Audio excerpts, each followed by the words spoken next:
오늘 제가 이야기할 주제는 이 불교에서 우울을 어떻게 보고 있다는 겁니다.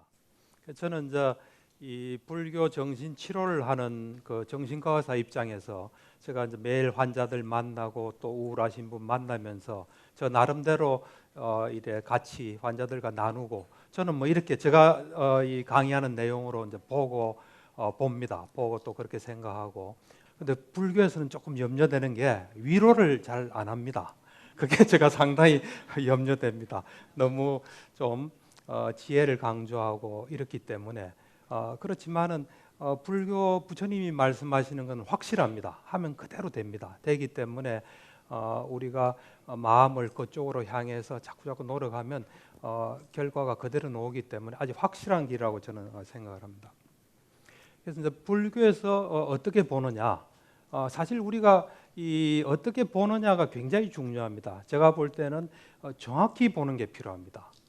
왜 그러냐면 우리 뭐 감정의 일이든 사회적인 일이든 무슨 정치든 사업이든 모든 것은 그것이 어떤 일어나는 그 속에서 일어나는 것에 따라 일어납니다. 그래서 그걸 정확하게 봐야지, 정확하게 보고 거기서 뭔가 우리가 작용을 해야지 결과가 나오지. 그 실제로 일어난 것과 동떨어진 뭘 해서는 절대로 결과는 일어나지 않습니다. 그러니까 제가 볼 때는 세상은 인과의 법칙상 이렇게 흘러갑니다. 예를 들어서 여기 계시는 분도 보면 나이도 좀 있는 분도 있는데 우리가 보면 나이가 좀 들면 혈압이 높습니다. 그래서 혈압이 높으면은 주로 내과병원을 찾아가죠. 내과병원에 찾아가면 뭐 저도 의사지만 조금 쉽게 혈압약을 권하는 경향이 있는 것 같아요. 거기서 우리는 혈압이 높을 때 혈압약을 먹으면 혈압은 떨어집니다. 그렇지만 혈압이 보통 높을 때 보면 제가 볼 땐 대략 한 4가지 요인에 의해서 혈압이 올라갑니다. 제일 첫 번째가 심리적으로 좀 예민하거나 불안정하거나 어떤 그 심리적인 게 상당히 영향을 많이 줍니다. 혈압은. 그리고 두 번째가 보면 이제 이 체중, 또 세 번째는 운동, 네 번째는 우리가 먹는 음식물입니다. 그런 것들에서 변화를 주질 않고 그냥 혈압이 높다 해서 혈압약을 쓰면은 혈압은 떨어집니다. 그렇지만은 그 혈압을 일으킨 아까 말한 그 몇 가지 원인 이것들은 또 다른 문제를 일으킵니다. 예를 들면은 뭐 당뇨를 가져올 수 있습니다. 또 콩팥의 문제를 가져올 수 있습니다. 그러니까 가장 좋은 거는 우리가 혈압이 높다 하면 왜 내가 혈압이 높을까? 그 혈압 높은 요인을 쭉 찾아서 그에 따라 해결해서 혈압이 떨어져서 뭐 약물 필요가 없으면 제일 좋습니다. 근데 어떤 사람은 그런 원인 되는 걸 다 해도 혈압이 안 떨어진 사람도 있습니다. 그럴 때는 약을 먹어야 됩니다. 그러면 혈압이 떨어지고 혈압을 올릴 만한 원인은 다 제거됐으니까 다른 더 이상의 문제를 가져오지 않습니다. 그렇듯이 우리가 우리에게 작용하는 뭔가를 정확히 아는 것이 굉장히 중요합니다. 이 정확히 보는 이것이 가장 중요합니다. 그래서 불교도 보면 우리가 불교에서 가장 중요한 건 가르침 중에서 가장 중요한 게 사성제거든요. 그 사성제도 우리가 과연 어떤 상태에 있냐, 우리가 우리 존재가 뭔가 하는 거기로부터 시작합니다. 이 보는 게 왜 중요하냐면 제가 이래 보면은 이 보는 거에 따라서 감정도 생기고 반응도 생기고 행동도 일어납니다. 우리가 어떤 사람이 어떤 감정을 가졌다면 그런 감정을 가질 만한 뭘 가지고 있기 때문에 그렇습니다. 저한테 어떤 환자분이 그러더라고요. 나는 허무감에서 좀 벗어나고 싶다. 그래서 그랬어요. 그 허무감이 올 수 있는 뭐를 그분은 가지고 있는 거예요. 그래서 물어보니까 인생이 뭐 별것도 없고 뭐 이러다가 죽는다. 그럴 때 정말 그분이 허무감에서 벗어나려면 보는 게 달라져야 됩니다. 보는 거 달라지지 않으면은 이 변화가 오기 어렵습니다. 그래서 그런 측면에서 볼 때 저는 불교는 뭐든지 정확히 보고 우리 자신에 대해서도 정확히 보고 세상에 대해서도 정확히 보고 난 뒤에 자신에게 최선의 선택을 하는 것이 저는 불교로 봅니다. 부처님께서 정확히 보고 부처님한테 가장 이 좋은 것을 택하신 거예요. 그것은 보편적인 진리에 입각해 있기 때문에 우리에게도 마찬가지로 적용이 됩니다. 제가 볼 때는 불교를 하면서 자기한테 손해보는 거 한 사람들이 좀 있습니다. 그건 제가 볼 때는 제대로 불교하는 거 아닙니다. 불교를 제대로 하면 언제나 자기한테 이득되는 걸 할 수 있어야 됩니다. 그래서 이제 오늘의 주제가 우울인데, 우울을 이래 볼 때 사실 불교에는 우울한 건 없습니다. 우울이라는 용어 자체는 없습니다. 그리고 제가 알기로 이 우울이라는 게 그 영어의 디프레션을 이래 번역했고, 우울이 우리 사회에서 언제부터 쓰였는지 그건 저는 확실히 모르겠습니다. 언어학자가 있으면 좀 한번 물어보고 싶습니다. 하여튼 요즘은 우울하면은 굉장히 우리가 친숙한 단어긴 합니다. 그래서 이 우울에 대해서 이 볼 때 우리가 생각하지 않을 수가 없는 게 감정입니다, 사실. 이 감정을 우리 불교에서 어떻게 보느냐? 제가 볼 때는 느낌과 감정, 요것으로서 봐야 이게 정확하게 어떤 감정을 보는 게 아닌가 합니다. 그러니까 이 느낌은 우리 이제 불교에서는 우리 존재가 온으로 구성되어 있다 그럽니다. 온, 색, 수상, 행식, 하나의 온이 다 붙겠죠. 그러니까 우리 존재가 뭐로 돼 있나 하면 정신과 물질로 돼 있다. 이 정신과 육체로 돼 있다. 이래 말할 수도 있습니다. 또 5가지로 보면 온으로 구성돼 있다. 색, 수상, 행식. 해서 색은 몸입니다. 수상, 행식은 정신 부분입니다. 그래서 그 정신을 또 세분화해서 보면 느낌, 수는 느낌이거든요. 느낌, 그 다음에 상은 인식입니다. 인식은 뭐냐면 느낌은 이겁니다. 즐겁고 괴롭고 즐겁지도 않고 괴롭지도 않은 거예요. 그러니까 느낌은 우리가 언제나 우리 마음은 대상에 가 있습니다.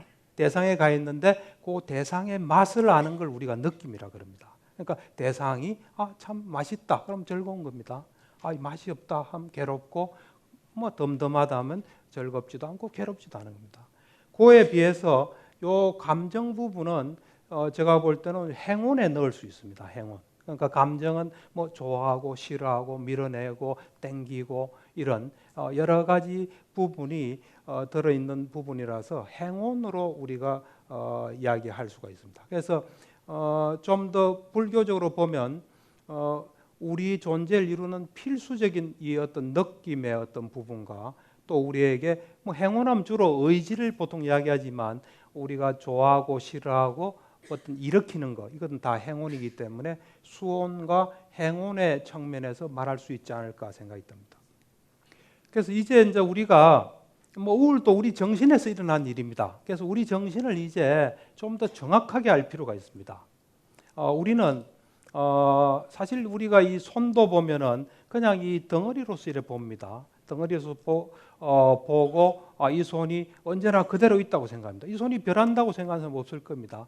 그런데 이것을 정말 궁극적인 실제로 보게 되면 궁극적인 어떤 물질들이 순간순간 일어났다 사라집니다.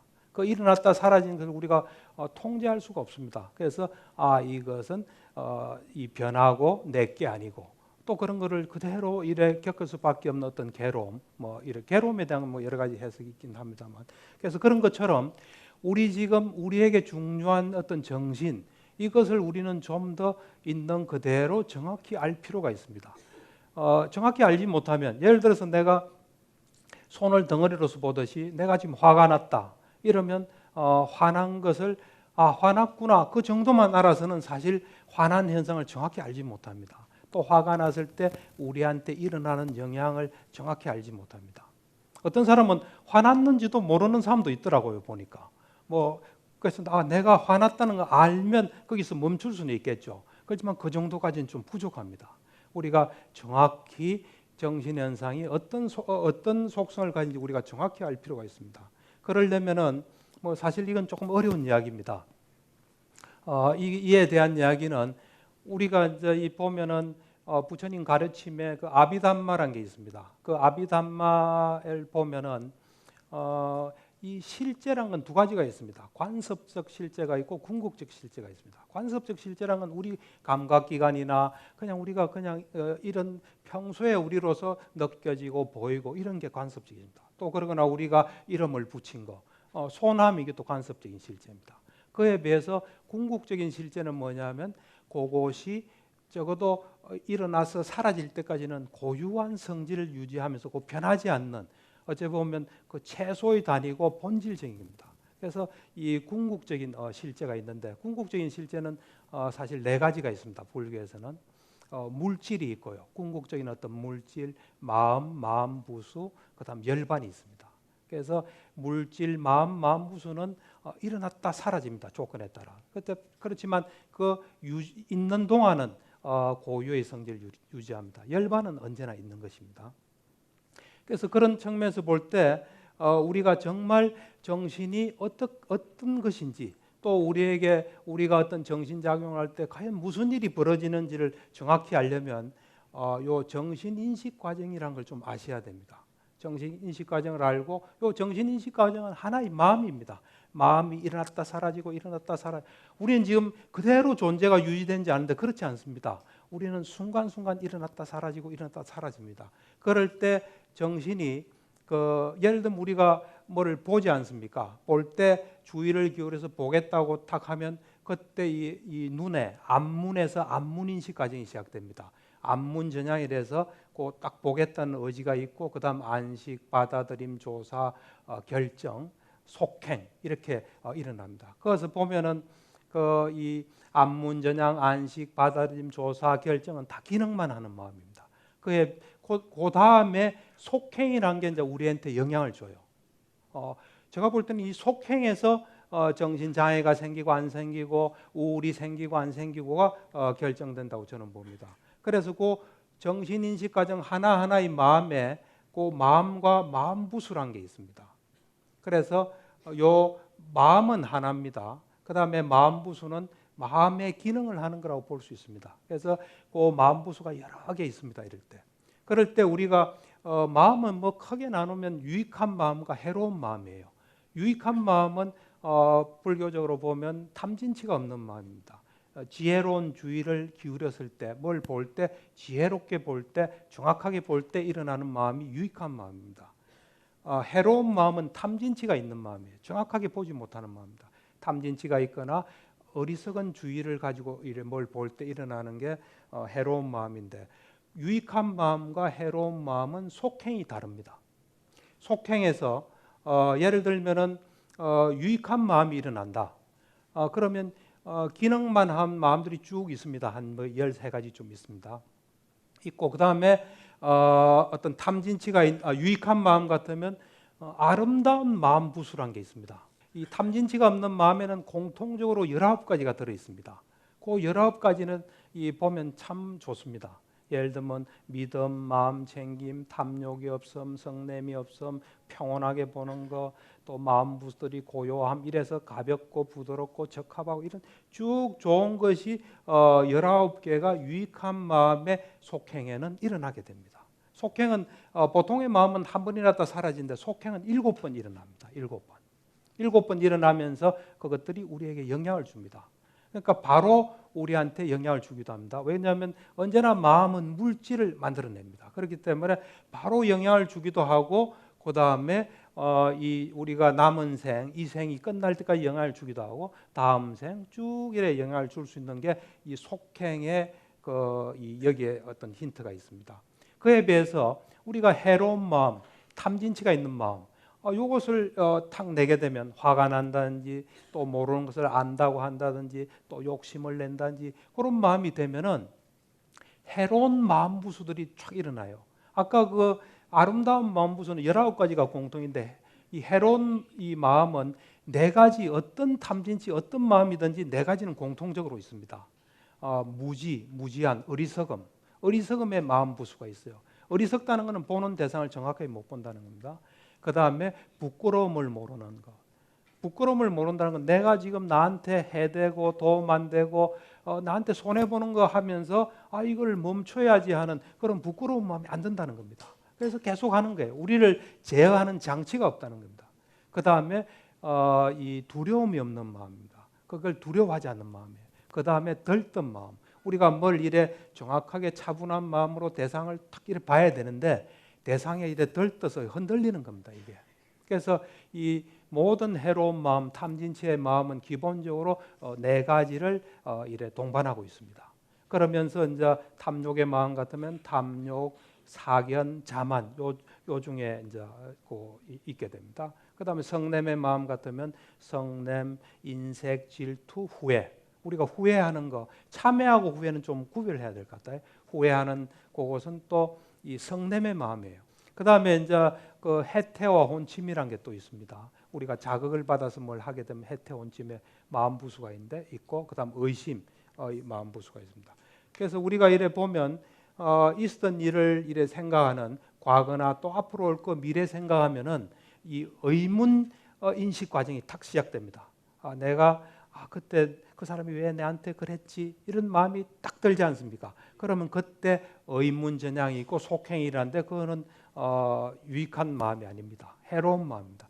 과거에 대한 거는 이거는 과거다 하면 그건 무조건 유익한 마음입니다. 근데 그게 왜 그래 됐지? 그때 왜 그랬을까? 나는 왜 그랬나?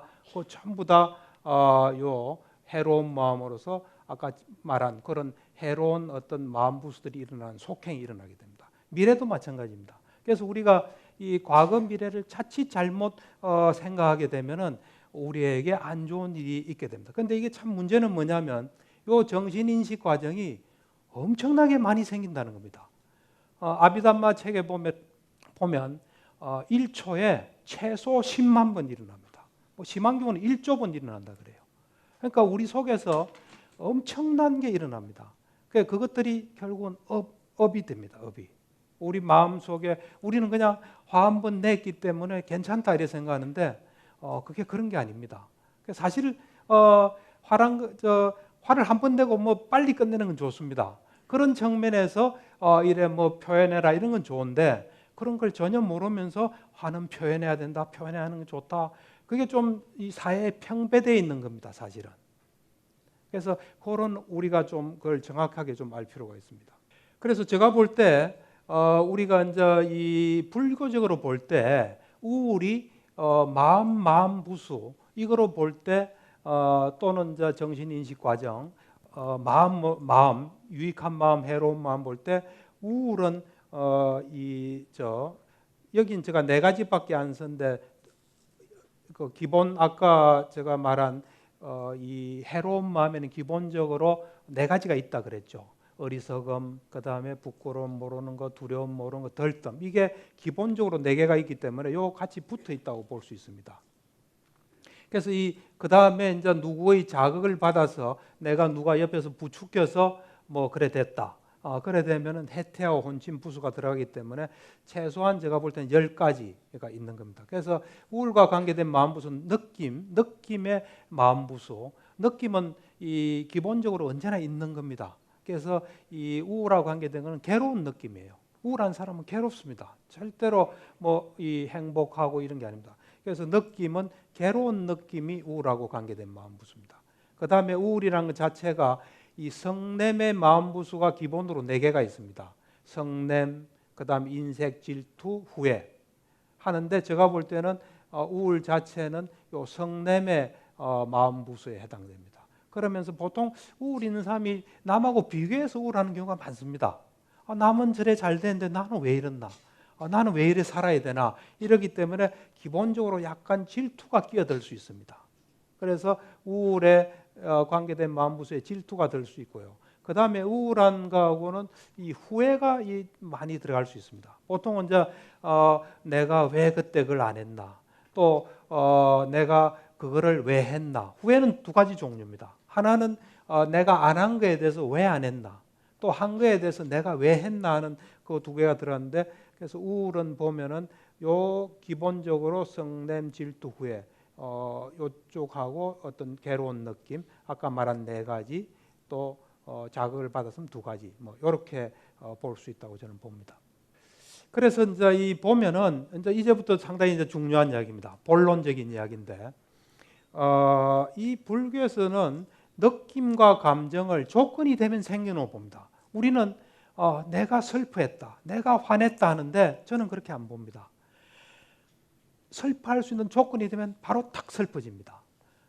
그 다음에 기뻐할 수 있는 조건이 되면 탁 기뻐집니다. 그걸 우리가 내가 기뻐했다고 우리가 말을 그래 쓰고 또 그렇게 이래 정확히 보지 못하기 때문에 그렇게 쓰는 거지. 느낌과 감정은 조건이 되면 딱 생기는 겁니다. 사실은 관찰력이 이렇게 우리가 발달돼서 잘 보면은 그것은 그게 올만한 조건이 딱 된 겁니다. 그래서 어째 보면 결과입니다. 결과. 그래서 이 부처님께서 이 상유타 니까야의 무아특징경이라고 있습니다. 이 무아특징경은 상당히 중요한 게 부처님께서 깨닫고 제자들을 만들어서 첫 번째 제자가 오비구입니다. 그 오비구에게 두 번째 한 법문이 요 무아특징경입니다. 첫 번째가 전법륜경입니다. 전법륜경이라 해서 처음에 그 사성제에 대한 중도 사성제 이걸 하면서 그 오비구들이 다 유학이 됩니다. 그러고 난 뒤에 요 무아특징경을 통해서 전부 다 아라한이 됩니다. 그래서 부처님께서 이제 세상에는 6명의 아라한이 있다 말을 했습니다. 요 무아특징경에 보면 부처님께서 처음 깨닫고 나서 하는 법문들은 보면 아주 심플합니다. 심플하고 우리가 생각할 수 있는 그런 수준으로 말씀하세요. 깊이는 심오하지만 거기에 보면은 이런 말씀을 하세요. 오온에 대해서, 이 몸에 대해서, 몸은 세곤입니다. 세곤은 자아가 아니다. 자아가 아니기 때문에, 자아라는 건 여러분들 우리가 무아자아 이러는데, 자아는 내 마음대로 할 수 있는, 내가 통제할 수 있는 걸 자아라고 보시면 됩니다. 무아라는 것은 내가 통제할 수 없다는 사실입니다. 우리가 정확히 관찰해 보면 몸과 마음에 대해서 통제할 수 있는 부분이 하나도 없습니다. 그래서 그걸 무아라는데 부처님께서 이제 통제가 가는 걸 잘 안다면 이런 이야기를 합니다. 부처님께서 이 몸에 대해서 몸은 자아가 아니다. 자아가 아니기 때문에 고통을 수반한다. 고통이 따른다. 만약에 이 몸이 자아라면 내 거라면 내 몸은 이렇게 돼야 되고 이렇게는 안 돼야 된다 하고 해야 된다. 그 말은 내 키가 좀 더 컸으면 좋겠다 하면 클 수 있어야 됩니다. 내 얼굴이 이렇게 됐으면 좋겠다 하면 저 같으면 흰머리가 아니었으면 좋겠다. 이러면 그게 가능해야 됩니다. 그게 안 된다는 거예요. 그걸 아주 직접적으로 말씀하세요. 그러면서 이 수온, 느낌에 대해서 수온은 그러니까 그 전에 몸은 이 무하기 때문에 괴로움이 동반된다. 그리고 내 몸이 이렇게 되라 저렇게 되라 해도 그렇게 되지 않는다. 하면서 이 수온, 느낌에 대해서 말씀하세요. 느낌은 자아가 아니다. 그래서 고통이 따른다. 그래서 느낌이 이렇게 되라 저렇게 되라 되지 않는다. 무하기 때문에 고통이 따르고 내 마음대로 되지 않는다. 내가 우울할 때 나 우울하고 싶지 않다. 내 기분 좋아지고 싶다. 그럼 저한테 찾아올 사람 아무도 없죠. 그런데 그게 안 되기 때문에 찾아오는 겁니다. 우리가 면밀하게 정확하게 보면 그런 겁니다. 행운에 대해서도 마찬가지예요. 행운은 뭐 의지 이런 거죠. 또는 아까 말한 우리의 감정, 미워하고 싫어하고 좋아하고 싫어하고 이런 이거에 대해서 똑같은 말씀하세요. 부처님께서 행운은 자아가 아니기 때문에 괴로움이 따른다. 자아가 아니기 때문에 이렇게 내 행위 이렇게 되라 저렇게 되라 할 수가 없다. 무하기 때문에 괴로움이 따르고 이렇게 저렇게 할 수가 없다. 예를 들면 내가 좋은 의지 내고 뭐 어떤 범죄인이 이런 생각을 할 수 있습니다. 내가 그때 왜 범죄를 저질렀을까? 내가 그때 안 저질렀으면 좋았을 걸. 그 순간에 그게 안 되는 겁니다. 그런 게 일어날 수 있는 조건이 일어나는 겁니다. 그래서 이 무아특징경에 보면 이런 내용이 잘 들어 있고 우리가 관찰을 하면은 우리의 어떤 우리에게 중요한 느낌과 감정은 조건이 되면 생기는 겁니다. 그래서 이제 우리가 일반적으로 이제 우울에 대해서 조금 이래 보면 우울한 경우는 이래 보면 이 우울한 그 신체적으로 정신적으로 우울한 상태에 빠집니다. 그냥 조금 단적으로 말하면 에너지가 탁 떨어지는 상태라 보면 됩니다. 조증은 에너지가 팍 올라간 상태입니다. 우울증은 에너지가 떨어진 상태인데 예를 들면 기분이 우울합니다. 의욕도 없고 좋은 게 하나도 없어집니다. 그러면서 이 신체적으로도 우리가 보통 우울한 사람은 식욕이 떨어지거나 많이 생겨요. 이 중간은 없습니다. 식욕이 떨어지거나 많이 생겨요. 따라서 체중이 쏙 빠지거나 체중이 확 불게 됩니다. 잠도 마찬가지예요. 우울한 사람 잠 못 자는 사람도 있습니다. 그런데 잠을 지나치게 많이 자는 사람도 있습니다.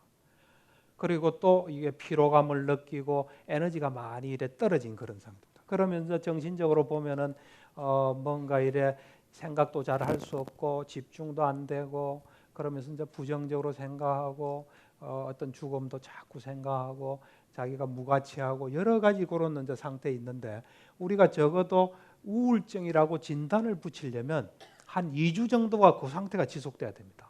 그 상태가 2주가 지속되면은 우리는 그걸 우울증이랍니다. 그런 경우는 그 우울할 수 있는 조건이 확실하게 된 상태입니다. 그때는 병원을 찾아와서 전문가하고 꼭 상의를 해야 됩니다. 그래서 이제 우울을 이제 불교에서 어떻게 보나, 이 우울에 대한 불교적인 시각을 좀 제가 이야기를 하겠습니다. 뭐 부처님이 불교는 이렇게, 우울은 이렇게 본다 이런 말씀하시진 않았습니다. 그냥 이제 제가 불교를 공부하고 또 정신 치료를 하는 입장에서 저 나름대로 이제 이 볼 때, 제가 볼 때는 우울한 사람은 두 개의 삶이 있습니다. 하나는 지금 실제로 자기에게 진행되는 삶이 하나 있습니다. 진행되는 삶, 자기가 지금 처한 삶, 그게 하나 있고, 또 하나의 삶이 하나 더 있습니다. 내가 살고 싶은 삶이 있습니다. 그 둘이 차이 난 만큼 저는 우울증이 온다고 봅니다. 그러니까 내가 지금 이렇게 사는데 내가 왜 이래 살아야 되나? 나는 이렇게 살고 싶은데, 또는 나를 이렇게 살게 만든 주위 사람들이 막 싫고 화도 나고 또 자기 자신에 대해서 막 화나고 하는. 그러니까 제가 볼 때는 이 인과의 법칙에 따라서 하나의 삶뿐입니다. 지금 자기가 있는 그 삶만 있는 겁니다. 사실은 있는데, 이것에 대해서 요게 아닌 다른 삶이 하나 더 있는 겁니다. 그 다른 삶이 하나 더 있고, 그 삶과 그 자기 지금 현재 진행되는 삶과 자기가 생각하는 그 삶 사이에 이 차이가 있는 겁니다. 그러니까 하나의 삶만 있으면 우울이 있을 수가 없습니다. 사실은 그것이, 제가 오랫동안 우울증 환자를 보니까 이것이 차이 나는 걸 가지고 있다는 걸 제가 발견을 했어요. 그러면서 우울증을 뭐 여러 가지로 우리는 말할 수 있습니다. 말할 수 있는데 이런 측면의 이야기도 좀 할 수 있지 않을까, 저는 그렇게 생각합니다. 그래서 보면 자기 그 현재 삶에 불만이 있는 겁니다. 그리고 그걸 도저히 받아들일 수가 없는 겁니다. 그런 것이 자기도 모르게 작용하면서 우울이 생긴다. 이래 보는 게 불교적인 시각이라고 저는 생각을 합니다.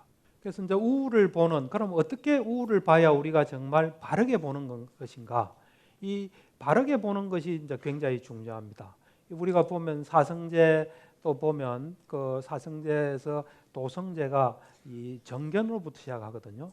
바르게 봐야 바르게 보는 것에 따른 또 마음이 생기고 행동이 생기게 가기 때문에, 이 지금 우리의 어떤 과제인 이 우울도 그것을 우리가 바르게 본다는 거, 이게 저는 굉장히 중요하다 봅니다.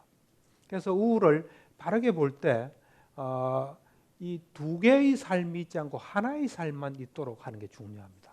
근데 이렇게 되려면 사실 인과의 법칙에 눈이 좀 밝아야 돼요. 사실은 우리가 이래 우울한 경우를 보면 자식이 좀 속을 새겨서 내가 참 공을 들여놨는데 어느 날 자식이 그것도 알아주지도 않고 이 허무함에 빠지는 수가 있습니다. 그때 정말 정확히 보면 그렇게 될 수밖에 없는 겁니다. 사실은 그런 어떤 두 개의 삶이 있지 않고 하나의 삶만 있도록 한다면 우울을 우리가 바르게 보는 개념입니다. 그리고 이 현재의 삶이 있을 수밖에 없다는 걸 알고 거기서 뭔가 이 시작을 해야 변화가 가능합니다. 그건 그대로 두고, 그것은 그대로 두고 다른 걸 뭐 자꾸 하면요, 이게 변화되지 않으면 이게 안 일어납니다. 절대로. 우리가 이 뭐 사업이든 인간관계든 무슨 건강이든 다 우리가 뭐가 일어난다를 보고 거기서 내가 원하지 않은 게 일어났다면 거기서 뭔가 작업이 돼야지 되지, 그건 놔두고 다른 거 하면 그거는 계속 어떤 일어나게 됩니다. 그래서 요 현재의 삶에서 우리는 시작됩니다. 제가 이래 보면 뭐 있으면 그거는 놔두고 다른 데서부터 시작합니다. 그럼 변화가 오기 참 힘듭니다. 그리고 우리는 항상 지금이 제일 나쁠 것 같죠? 점점 더 나빠질 수 있습니다. 지나고 생각하면 그때에도 다행이에요.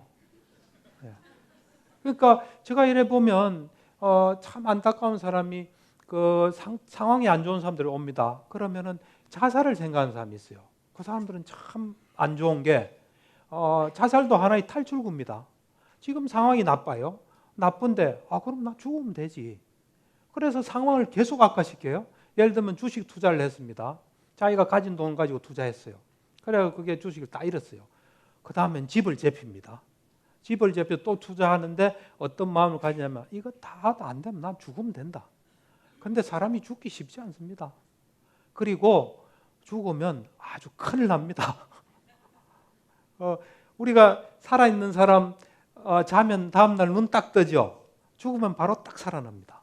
살아나는데 자살하는 경우는 아주 좋지 않습니다. 왜냐하면 우리가 다음 생을 결정하는 요인이 세 가지가 있습니다.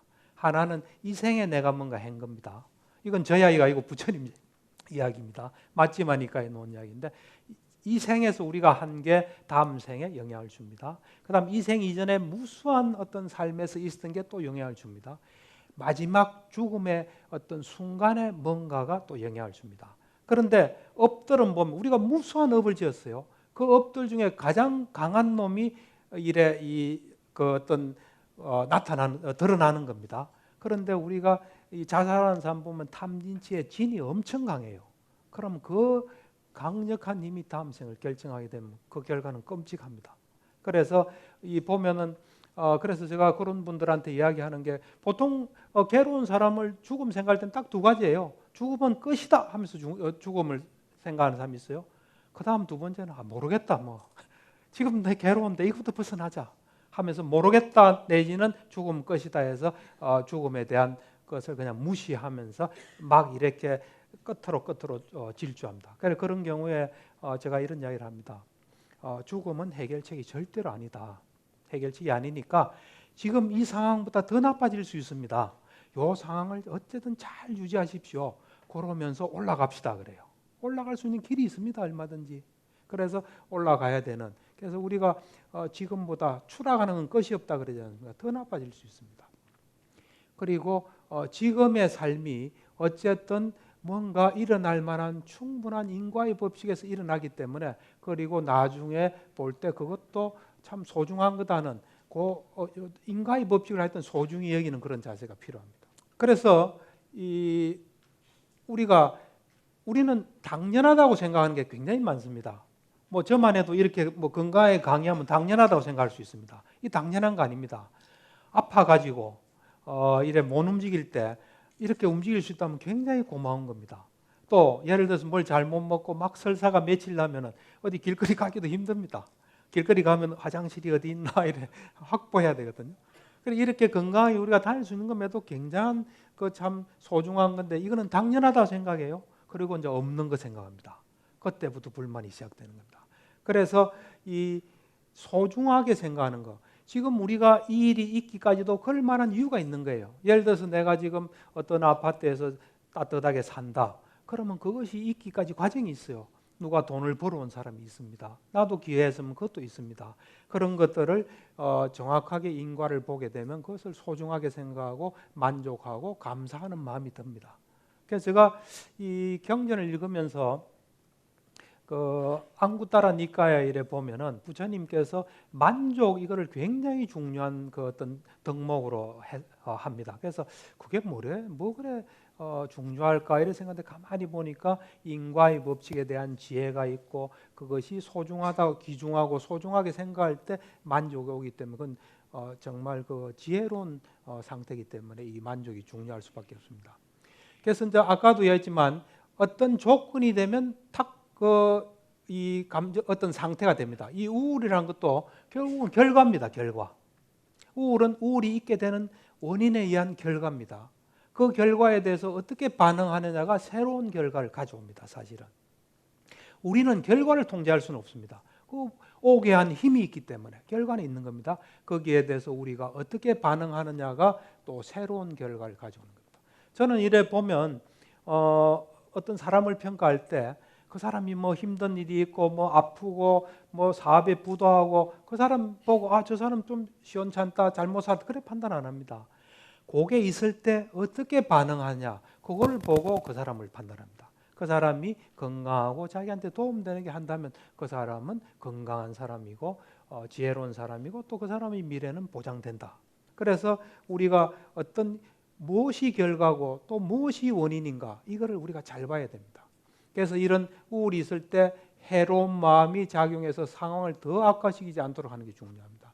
그래서 이제 우울에서 벗어나기 위한 올바른 노력은 지금까지 이야기한 것이 뭐 반복인데 어떤 상태든지 그럴 만한 이유가 있어서 조건이 돼서 일어난다는 겁니다.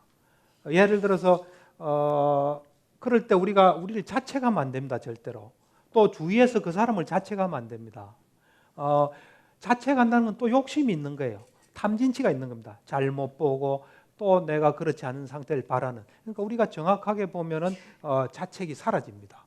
그래서 그 어떤 조건을 바꾸어서 변화를 불러오도록 하는 게 우울에서 벗어나기 위한 올바른 노력입니다.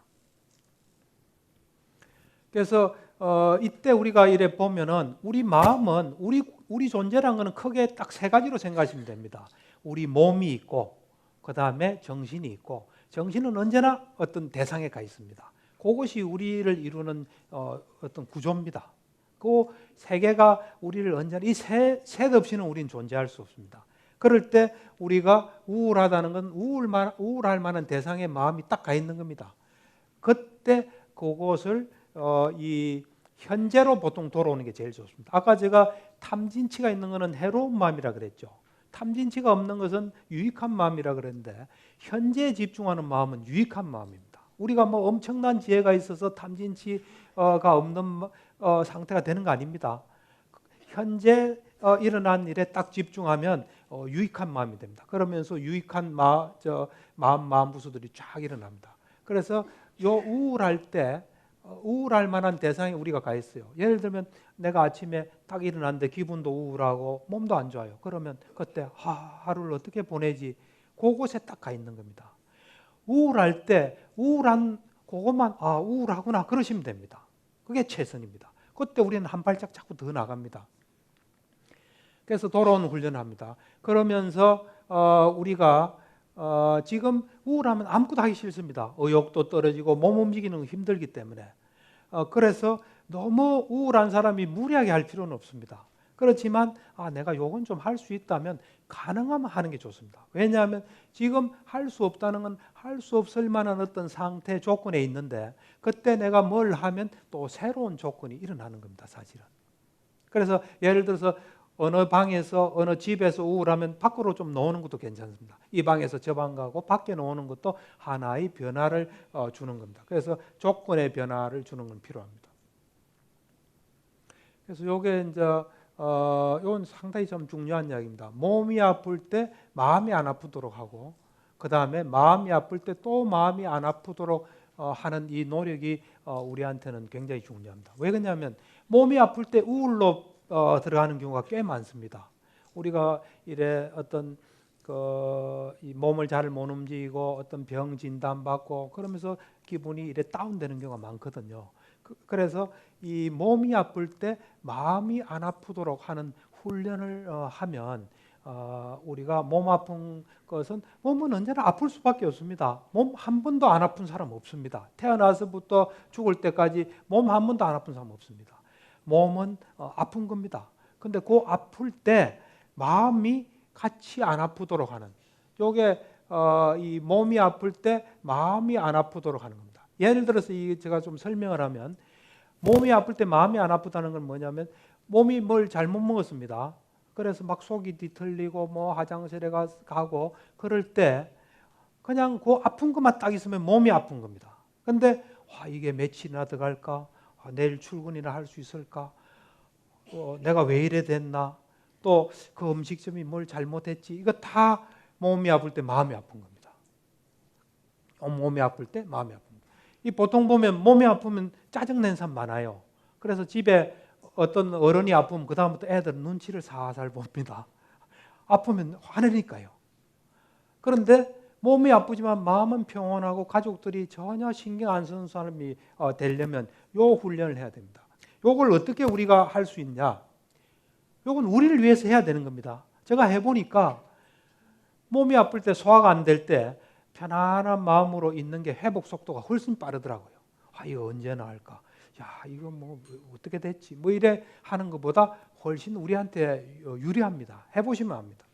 그래서 이 몸이 아플 때 마음이 안 아프도록 하려면 이건 약간의 좀 지혜가 필요합니다. 몸이란 걸 우리가 정확하게 보면 몸은 조건에 따라 변합니다. 우리가 뭐 어떻게 한다고 변하는 게 아닙니다. 몸은 어떤 원인이나 조건이 되면 그에 따라 딱 변하게 되어 있습니다. 그러면서 그 변한 것이 나에게 내가 원치도 않은 괴로움도 줍니다. 그리고 내 말도 안 듣습니다. 그런 몸을 우리 거라고 할 수 없습니다. 그런 것을 항상 잊지 않고 순간순간 있는 사람에게 몸이 아프면 뭐 원래 그런 거지 하고 거기서 딱 그대로 스톱하게 돼요. 몸이 그럴 만한 이유가 있어. 또 몸은 그런 상태야 하면서 마음이 전혀 안 따라가게 됩니다. 그러면 몸이 아플 때 마음이 안 아픈 겁니다. 그 다음에 이제 요게 잘 되면 요다음 훈련하는데, 왜냐하면 마음은 굉장히 빨리 움직이기 때문에 마음 관찰은 좀 쉽지 않습니다. 또 마음 훈련이 아주 필요합니다. 그래서 마음이 아플 때 또 마음이 안 아프도록 하는 건 뭐냐면, 이 마음이라는 것이 예를 들면 이겁니다. 누가 나를 배신했습니다. 그럼 내가 기분이 안 좋습니다. 그러면 마음이 아플 때 마음 아픈 거예요. 마음이 아프다. 이러면 길로 안 넘어간 건데, 누가 나를 배신하면 이럽니다. 믿을 사람 아무도 없구나. 믿을 놈 아무도 없구나. 다시 아무도 안 만나야지. 사람인데 안 가야지. 뭐 내지는 그러면 마음이 아플 때 또 마음이 아픈 겁니다. 예를 들어서 내가 아침에 우울합니다. 우울하면 나 우울하구나. 그러면 마음이 아플 때 꼭 딱 스톱된 거예요. 마음이 우울하면 이렇게 또 내가 평생 살아야 되나? 이러면 마음이 아플 때 또 마음이 아픈 겁니다. 이어서 반응이 일어나는 겁니다. 그래서 요거는 참 묘한 게, 요걸 해보시면 아까 몸은 조금 시간이 걸려요. 한 2시간, 3시간, 하루 걸리지만 요 마음이 아플 때 요 스톱하면 이건 순식간에 바뀝니다. 언제 그랬나 하듯이 싹 바뀝니다. 우리가 몸과 마음을 가진 나는 아프지 않을 수 없어요. 물론 알아는 몸만 아픕니다. 마음은 안 아프지만 보통은 다 이게 안 아플 수 없습니다. 요것도 똑같은 원리입니다. 요것도 우리가 마음을 잘 관찰해 보면 마음은 조건에 따라 변합니다. 우리가 뭐 이런 게 아닙니다. 마음은 조건에 따라 변합니다. 그리고 그 변한 것이 내가 원하지 않은 괴로움을 안겨줘요. 내 마음대로 안 됩니다. 마음이 내 마음대로 안 되는 걸 우리 환자들은 잘 알아요. 그래서 마음이 내게 아니라면 맞습니다 그래요. 근데 그 사람도 마음이 좀 편해지면 또 내 거라고 생각해요. 좋을 때 내게 아니라고 알면 확실한 사람입니다. 몸과 마음이 좋을 때 몸과 마음이 내게 아니라는 걸 알면 확실한데, 그래서 마음이 조건에 따라 변하고, 또 마음이 내가 원하지 않은 것도 나에게 안겨주고, 내 마음대로 안 될 때 이건 내 것이 아니다고 언제나 알고 있는 사람에게 마음이 딱 아프면 마음이 그런 거다, 지금 그런 상태다 하고 거기서 딱 스톱하게 됩니다. 그러면 2차적인 반응이 일어나지 않습니다. 그게 마음이 아플 때 또 마음이 안 아픈 겁니다.